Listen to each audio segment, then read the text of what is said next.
हो गया है। और जो हमने अवेयरनेस कैंप्स किए उसमें बताया गया लोगों के लोक अदालत क्या है। लोक अदालत का जो मेन मकसद ये है कि दोनों पार्टीज़ को हम यहाँ सुनते हैं यहाँ पे, और हमारे जो बेंच हैं 6 बेंच हमने मुनक़द किए यहाँ पे, तो उसमें दोनों पार्टीज़ को सुनकर एक बीट का रास्ता निकाला जाता है।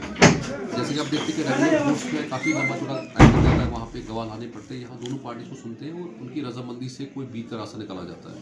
और उसके बाद ये दोनों को विन विन सिचुएशन होती है। एक डिग्री बनती है, जैसे आपने देखा यहाँ पे हम अवार्ड बना रहे हैं, तो ये एक सिविल डिग्री के माने अवार्ड है। कल आप इसकी एग्जीक्यूशन भी कर सकते हो, जैसे सिविल डिग्री में आप एग्जीक्यूट करते हो वैसे करते हो, उसमें कोई अपील नहीं होती। तो इसलिए लोगों को काफ़ी इसका फ़ायदा हो जाता है। काफ़ी जो पेंडिंग केसेस होते हैं, चाहे वो क्रिमिनल कंपोनेबल केसेस हो, सिविल डिस्प्यूट्स हो, मैट्रिमोनियल डिस्प्यूट्स हो, या जैसे आपने देखा कि रिकवरी होते हैं, बैंक रिकवरी केसेस हैं, या यहाँ अभी बिजली का जो आप देखते हो एमनेस्टी स्कीम है, या PHP होते हैं, या बाकी जो डिफरेंट प्री लिटिगेशन केसेस होते हैं, तो लोग काफ़ी बढ़ चढ़ के इसमें हिस्सा लेते हैं और काफ़ी उनका निपटारा होता है। जैसा आप देख रहे हैं काफ़ी लोग यहाँ काफ़ी आए, और इस पूरे हफ्ते हमारा जो प्री लिटिगेशन सेशन खास के केसेस थे या बाकी डिफरेंट केसेस जो अपने रखे थे, तो काफ़ी एक पॉजिटिव उसका रिस्पॉन्स आया, और काफ़ी लगता है शाम तक काफ़ी लोगों के केसेस यहाँ निपटारा किया जाएगा। तो कहाँ माइनर तो कहा कि जो लोक अदालत के ज़िम्मे में जो आते हैं केसेस, उसमें सबसे पहले अगर क्रिमिनल कोई केस कंपाउंडेबल होगा, इस तरह सिविल डिस्प्यूट है सारे, जैसे प्रॉपर्टी डिस्प्यूट होगा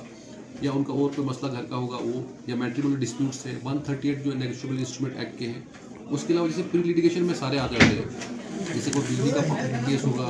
कोई पानी का उसको बिलिंग का केस होगा, या कोई बैंक रिकवरी केस होगा, या मैक केसेस होंगे। तो बहुत सी जिम्मे कैटेगरी वहीं से बनी होती है, कौन कौन सी कैटेगरीज है, और लोग इंटरेस्ट माफ़ करने का होगा तो हम रिक्वेस्ट कर सकते हैं कि चलो आपके हद तक क्या है, या इंस्टॉलमेंट उसको कब तक देगा, तो उसको फ़ायदा हो जाएगा। डिफॉल्टर जो है, डिफॉल्टर कंज्यूमर्स जो है, उनका ये कहना है कि बिजली फीस को माफ़ किया जाता है, उसमें इंटरेस्ट पूरी तरह से हम जानना चाहेंगे क्या है कि लोगों की भीड़ इसलिए,